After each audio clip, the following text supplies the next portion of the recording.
The movie kicks off in Antarctica. A group of scientists are drilling the ice to get core samples. As the drill goes down, the ice starts to crack under their camp and soon the drill starts to sink. Jason almost falls into the hole too, but Jack and Frank catch him just in time. Then Jack takes risks by jumping over the crack to retrieve the samples, and when he jumps back, the ice breaks under his feet and he falls. Thankfully he manages to use an axe to hold on and his friends bring him back up, only to watch how the entire ice half is breaking. Sometime later, Jack attends the UN conference on global warming in New Delhi to reveal all the world leaders that the Earth will go through a new ice age, which will freeze everything on the planet. When the politicians ask how much time is left, Jack explains that it may take some centuries, but if they don't stop using fossil fuels soon, their grandchildren will face the consequences. Unfortunately, the politicians point out this would cost lots of money and call Jack's speech sensationalist claims. Outside the building, people are protesting against climate change and a reporter comments on the snow, which never happened in this area before and is sending the city into chaos.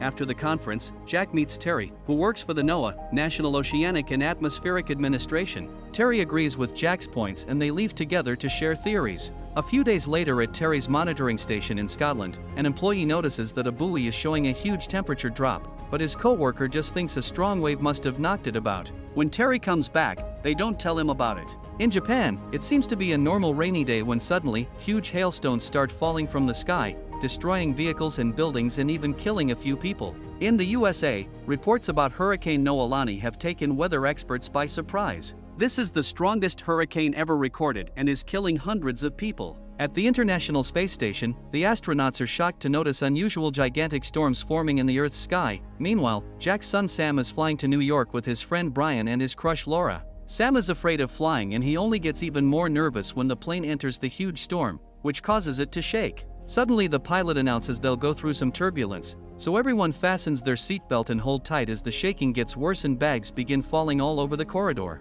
Thankfully it doesn't last long and Sam realizes he's holding Laura's hand, so he has to let go. When they make it to New York, they're surprised to see a large group of birds flying west, almost as if they were escaping from something. At the meantime, animals in farm and zoo are also behaving strangely, as if they were afraid. Sam and his friends go to the competition and do quite well, but Sam can't help noticing that a boy from another school called JD keeps on flirting with Laura. Later in the monitoring station, Terry finally notices the buoy registering the drop in ocean temperature. The employee tells him what he saw the other day, but they soon discover multiple buoys are sending the same report, meaning it's not a malfunction. Terry decides to call Jack and tell him his theory is occurring at a great speed, which hasn't happened since the last ice age 10,000 years ago. The only forecast model capable of plotting this scenario is Jack's. While newscasts inform that Hurricane Noelani is getting worse and the Coast Guard closed the beaches, a technician in a weather monitoring center in California is getting busy with his girlfriend instead of working. She suddenly hears a noise and gets scared, but it turns out to be the janitor.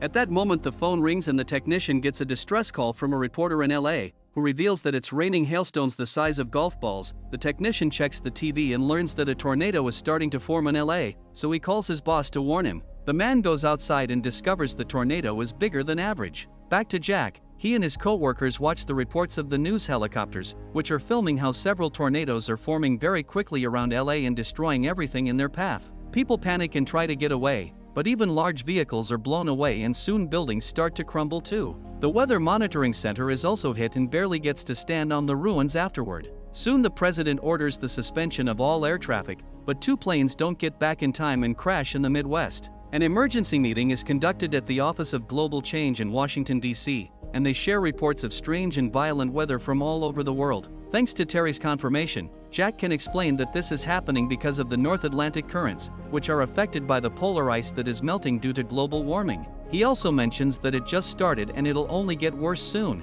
However, a climate shift is still a theory, so Jack's boss gives him 48 hours to find proof to send to the government. With the help of Frank, Jason, and NASA's meteorologist Janet, Jack begins working hard on writing a good report to the point that he doesn't sleep for 24 hours. When he finally takes a break, his team manages to finish some calculations and they discover there are only 6 to 8 weeks before a new ice age hits the Earth. The next day, Jack gets a call from Sam, who explains he's stuck in New York because the not-stopping rain is flooding the city and has caused many closures. After he hangs up, he discovers that JD is offering his group to stay in his fancy apartment. While the bad weather still hasn't reached DC, people are already panicking and raiding the supermarkets. Jack gets to meet with the vice president and tells him the situation is critical, so they should start evacuating, but the vice president ignores him. Meanwhile, in northern Europe, it has been snowing at a crazy speed for the last 24 hours with no sign of stopping. A search and rescue team is sent to retrieve the royal family, but the helicopters have zero visibility and end up flying in the eye of the storm. Soon the chopper's instruments and blades start freezing, causing them to fall and crash. Only one pilot manages to survive, but as soon as he peeks outside, he is frozen to death. Terry hears of this incident and sends confidential data to Jack because he has a more powerful computer to analyze it. This is how they discover a hurricane forming over land, which isn't supposed to happen. In New York, it's already been raining for 3 days and all trains have been suspended, and the water is now pouring out of street manholes. In Canada, the ocean rose by 25 feet in seconds and has caused terrible storms too. In fact, there are reports of a tropical hurricane. Sam and his friends see these reports on TV right before the power goes out, and JD announces he wants to go pick up his brother, so he offers to give the group a ride too. When they leave the building, they see that the city is in absolute chaos and the flood is rising. To make matters worse, employees in the local zoo discover the wolves have escaped. Many people are rushing to hide in the National Library, although a homeless man isn't allowed inside because of his dog.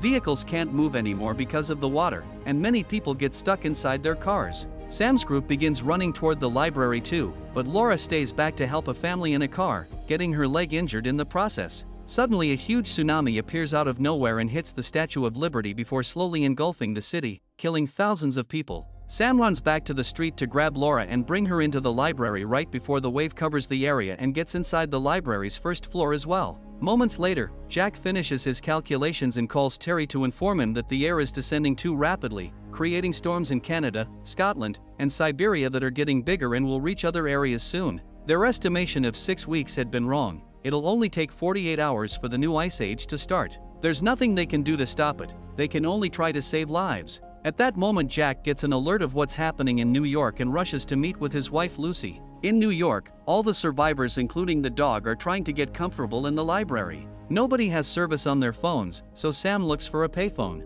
He ends up descending into a flooded floor to find it and immediately calls his parents to tell them he's fine. Jack informs him of what's actually going on, asking his son to stay inside because the storm will get worse and everyone outside will freeze to death. The water on this floor gets higher by the second and the flood reaches the ceiling, ending the call. For a second, Laura thinks Sam has drowned, but fortunately he manages to swim out. Then Laura searches for dry clothes for Sam and hugs him to share her body heat. Moments later, everyone starts hearing a strange noise, and when they look outside, they're shocked to see a cargo ship sailing through the flooded streets, crushing the vehicles under it. Meanwhile, Jack decides he'll go to New York to save his son regardless of the danger. His boss knows he can't stop him, but first he asks him to try with the government again because this time they have a meeting with the president himself. During the meeting, Jack makes an impressive presentation and suggests that people in the north should go as south as possible, perhaps even to Mexico. The vice president again disapproves of everything Jack says, but this time he's quickly scolded by the president's team for not having paid attention to this when he should have.